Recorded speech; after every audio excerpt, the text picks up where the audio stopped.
The Internet of Things, or IoT, is making waves in the maritime industry.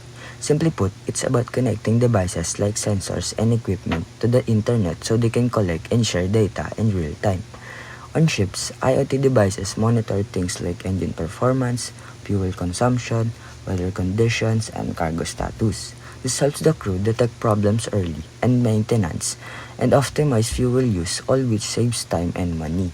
But it's not just the ships. In ports, IoT is used to track containers, manage port traffic, and automate loading and unloading. That means faster turnaround times and fewer delays. Even shipping containers can be smart. Some are equipped with sensors that track temperature, location, and tampering, especially useful for sensitive goods like food or medicine. The maritime industry has always been about moving goods and people efficiently across the world. But now, with the Internet of Things, or IoT, it's becoming smarter, safer, and more connected than ever before. So what is exactly IoT? It refers to a network of physical devices like sensors, machines, and systems that are connected to the internet. These devices collect and exchange data in real time. In the maritime sector, that has huge potential.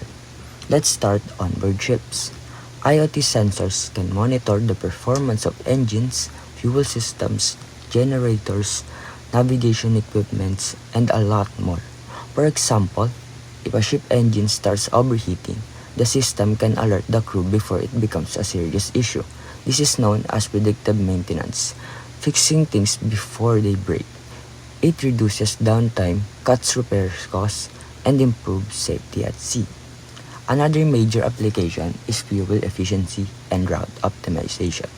Ships burns a lot of fuel, which costs money and contributes to emission. IoT help track fuel consumption and adjust routes in real time using GPS data, weather updates, and ocean current analysis. This helps ships travel the most efficient paths, reducing both costs and environmental impact.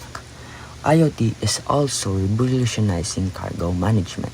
With smart containers, shipping companies can track the exact location of goods, monitor temperature, humidity inside the containers, detect tampering. This is essential for transporting perishable goods like food or medicines. Customers also get better visibility and companies gain more control over the supply chain. Now let's talk about ports. IoT make ports operations smoother and faster. Smart port systems manage traffic flow, schedule docking times, and control cranes loading equipment automatically. Sensors on cargo can help speed up customs clearance and reduce human error. The result? Faster turnaround overtimes and lower operating costs. And you can forget crew safety. Wearable IoT devices can track the health stress levels and movements of seafarers on board. If someone falls or goes missing, the system can immediately alert others. That adds an extra layer of protection, especially in rough conditions or emergencies. So in short, the applications of IoT in the maritime industry are wide-ranging from ship maintenance, cargo tracking, to port automation and crew safety. It's helping companies become more efficient, environmentally friendly, and responsive. The future of maritime isn't about just bigger ships, it's about being smarter ones. Thank you.